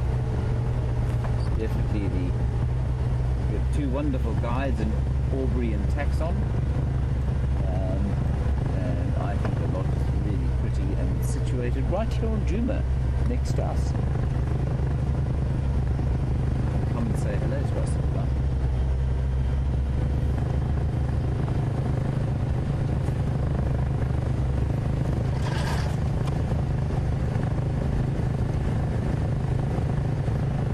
And Bill, you think that Brent might have to spend the night in the bush tonight?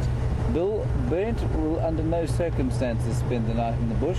First of all, he will become very hungry, and we'd rather have him around than hungry, because when he gets hungry he gets a bit ratty. And he's actually not too far away, so we'll probably have to tow him. I suspect that Eugene is on his way there now, as he did this morning, to tow him back.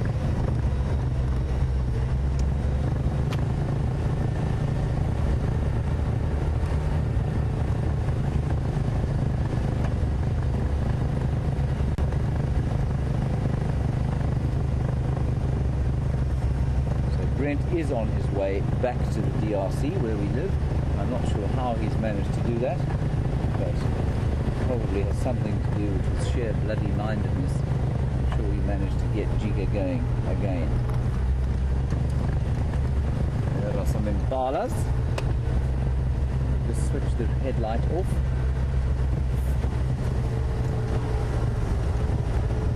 Ooh, now we're getting assailed by bugs. Brian has assumed the lotus position on the back of the vehicle, because that seems to be the least attacked spot.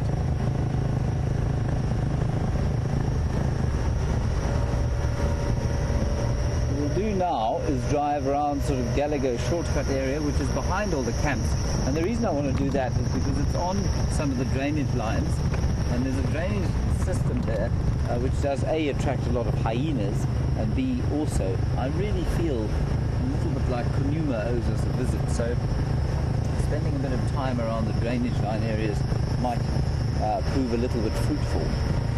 I'm also hoping now that the Nkuhuma Pride will come back for a long overdue visit tomorrow morning, and also the Birminghams, who are not far to the south of us, and they haven't been here for a while either. Some zebra and impala, none of which we can shine on, I'm afraid, because it is night time now. Come on, chaps, out the way. You can't see them, but they're all over the road. Okay? Zebra. There we go.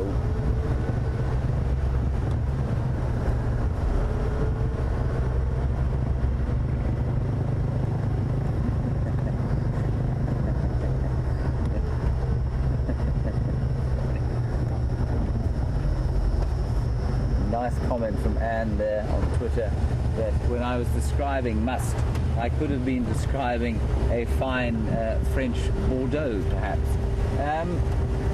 We are now really being attacked. There are thousands of bugs assailing me.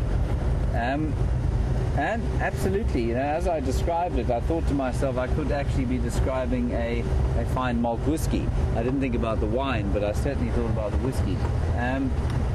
Yes, it certainly doesn't taste, or well, I don't know what it tastes like, but it certainly doesn't smell like a fine Bordeaux red or any other kind of red for that matter. Oh, Gisela. Sorry, I'm going to start leaping about just now. We seem to have come into a cloud of insecta. One of them is down my shirt. Sorry, Brian. So if you see the car suddenly careen off the road, it's because I've got 47 bugs in my shirt and it's starting to tickle.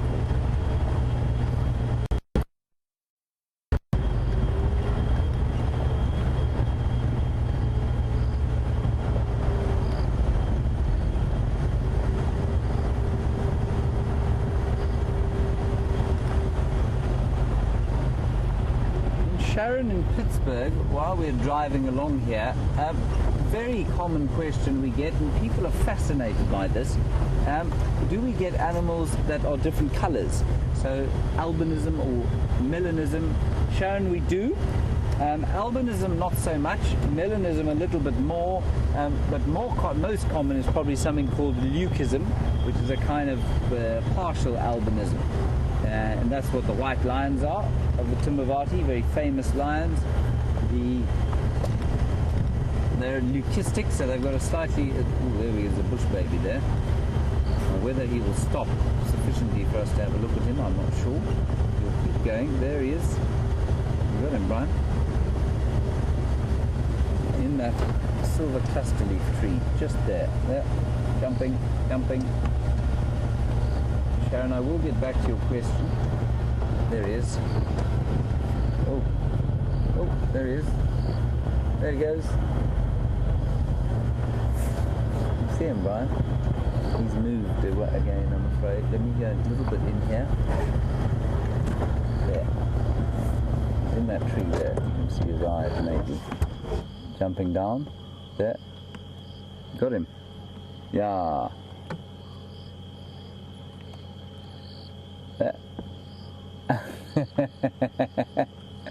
I love the way they jump. Isn't that amazing? So cool.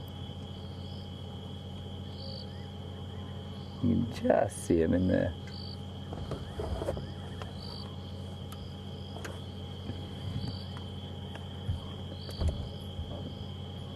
You can still see him just in there. So Sharon, not so much albinism. Melanism, yes, leopards, not really here, but up around Leidenberg. And you do see it far more in the birds. So melanistic gabar goshawks are quite common. And if any of you are wondering what all of this means, the best examples of it would be to go outside, find a park where there are feral pigeons. There we go. Oh, this is just wonderful. Look at him jumping around the place. And a feral pigeon, everyone, comes in all those remarkable different color variations. Rufous colors, leucistic colors, so white ones, sometimes albino, and the very dark ones are melanistic. And if you want to understand the differences between leucism, melanism and rufism, the best way to do it is to have a look at a population of feral pigeons in a park or something like that. So if you're in London, head down to Leicester Square, a bit of bread, and look at the pigeons.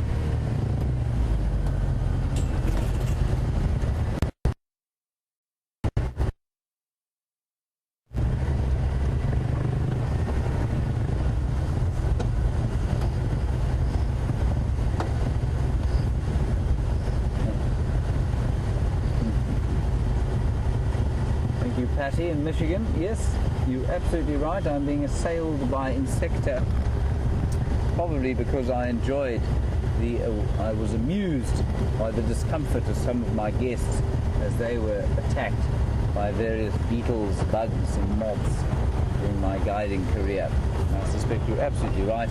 It's that thing called karma. Not so. Karma. Not to be caught in the crossfire. Yes, you are caught in my karma crossfire. Sorry about that, Brian. Definitely send a letter to management saying that you are being caught in the karma crossfire. What are they going to do about it?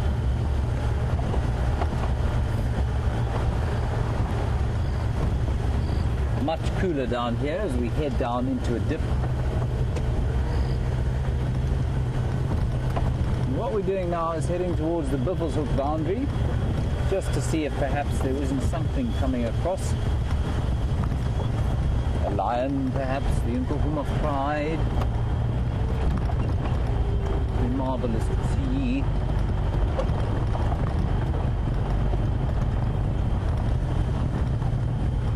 When we get up there, we'll have a stop and you can have a listen to some of the remarkable things that we hear at night. You can hear a couple of nightjars calling, so we'll stop just now and you can listen to them.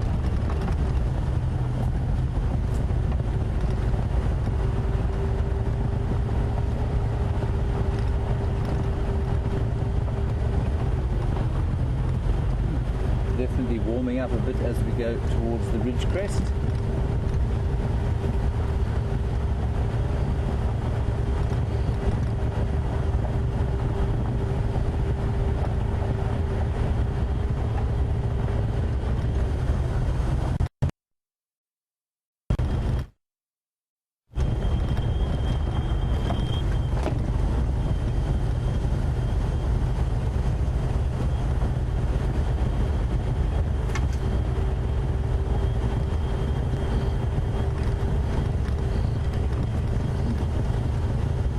Country chick. Back to the giraffe. There's another bush baby. Brian. He's going to jump. Big jump. Whoa! That was a good one. Oh, another one. Get a little bit forward.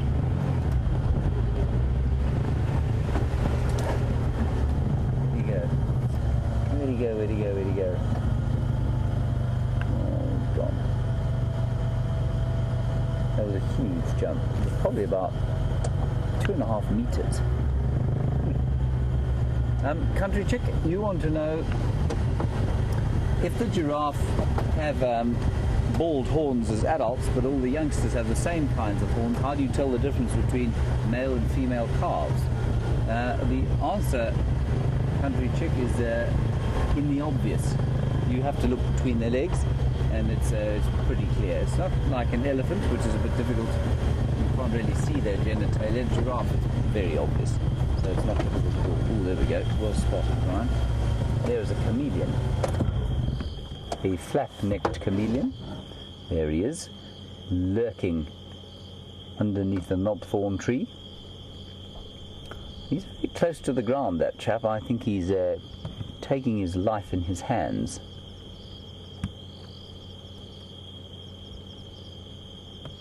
Lots of chameleons around this time of the year, and you can immediately see, you probably can't actually because you didn't see him straight away, but you can immediately see how he's changed colour. As soon as this white light came onto him, he turned a very olive green from that pale kind of luminous white minty green, and if we drove past now and put the light on him, I don't think we'd see him. It really is astonishing how quickly that happens. So let's just have a listen. Let's turn the light off so that we're not completely attacked. We'll listen to what we can hear. And all around me now I can hear the stridulating of various crickets, and I think something called a rain locust. That lovely kind of lilting sound.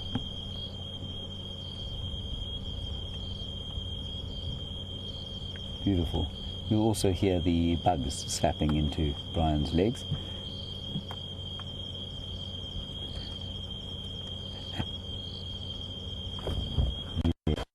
Okay, let's carry on.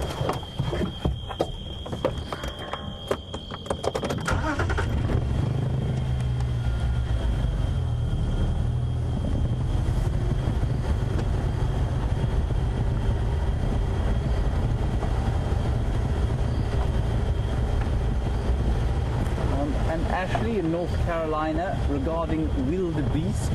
You say they have a couple of horse-like features. They've got a mane, they've got a longish tail like a wildebeest does, they've got a long face like a horse. Are they related? No, they're not vaguely related, actually. I agree with you, though. There are certainly some horse-like features that they have, but they're not related at all. They're part of what we call the even-toed ungulates. So they've got a cloven hoof that is split in two, just like a cow does. And a horse, of course, is what we call, comes from a totally different order, actually, called the odd-toed ungulates. So they've only got one toe. Totally different. I was just shining the light off there on a moth, and I think if Brian had tried to follow that moth with his camera, you would all be feeling pretty seasick by the end of the exercise.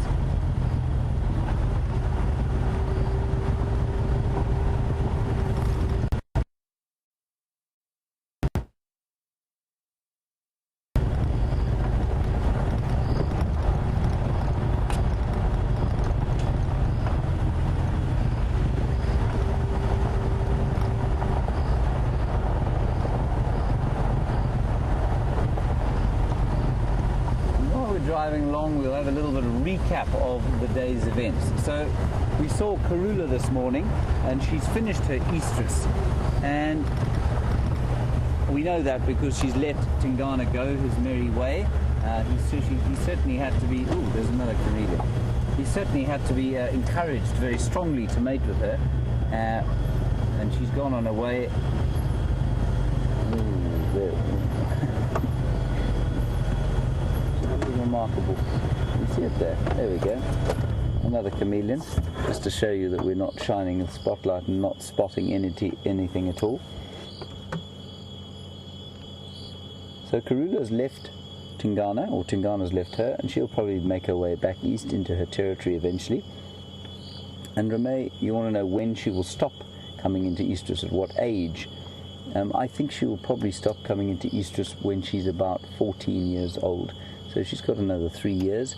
So if she has this litter, she may have another one after this litter. I'm assuming she's fallen pregnant, hoping fervently that she's fallen pregnant and that we will have little leopard cubs around again. Beautiful. There we go. That's the second flat-necked chameleon that we found tonight. Well done, Brian.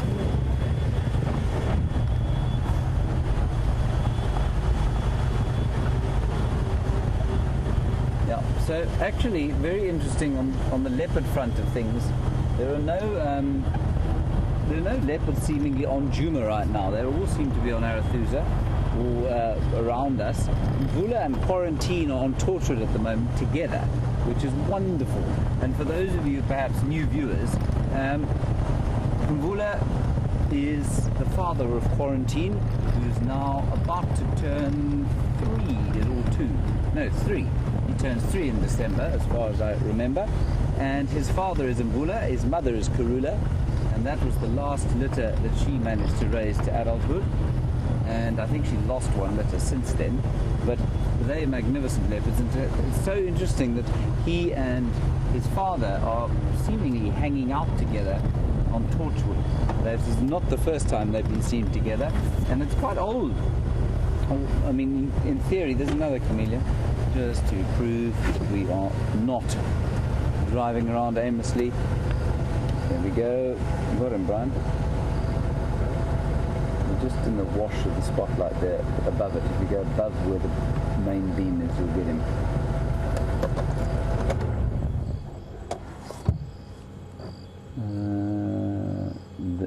You're behind a stick. Hang on. There. There he is. See him there? There's another chameleon, everyone. I promise that's a chameleon. I know it doesn't look like one, but it is one. So back to Mvula and Quarantine. They are hanging out, and the textbooks will tell you that this doesn't really happen, but as the old joke goes, the animals don't really read many of the textbooks. And so he's hanging out with his 3-year-old son, Kunuma, who's the other one we don't know, haven't seen or heard from for a little while, but that's not unusual. Very strong smell up here of animal. Possibly elephant.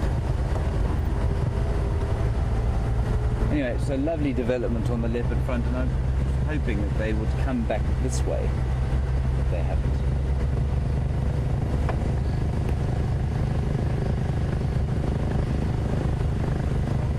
Turn towards the Buffelshoek Dam, where the lions were seen today. The Salala Pride was still there, but they were the other side of the dam, and that's what I was hoping to spot. There's a hyena.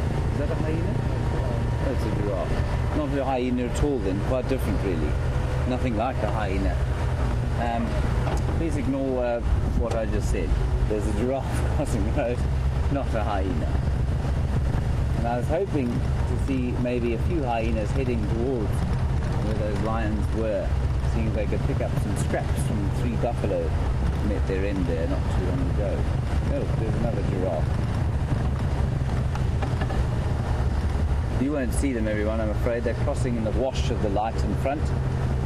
We don't want to shine on them. I suspect that's part of the same group. When we started off with the little giraffe, they were around here almost 3 hours ago.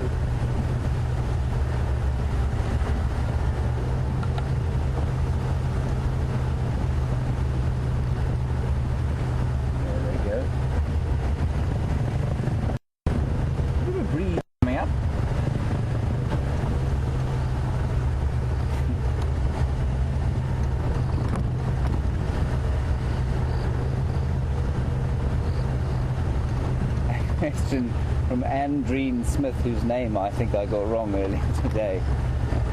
I think I called you a dream. A dream Smith. Maybe you are a dream, Andreen. But you know how many chameleon species we get here. Andreen, we get 1 species. This is a very easy question to answer. That's what we think. The 1 species that we the road I want to turn on to, because we're going to get black very soon.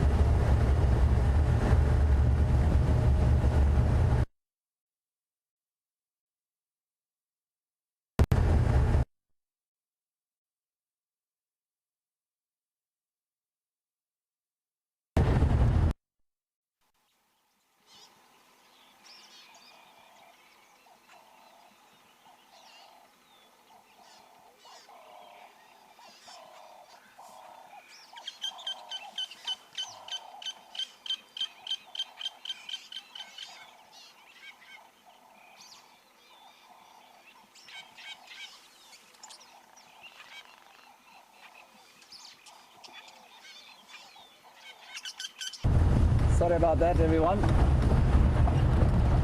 That was my fault. I missed the turn off. I knew it was going to go black screen around this area. I do apologize, but we're nearly done. Just a few minutes left of this beautiful, beautiful afternoon. So it's been a real pleasure just driving around, absorbing the atmosphere, enjoying the green, the gold,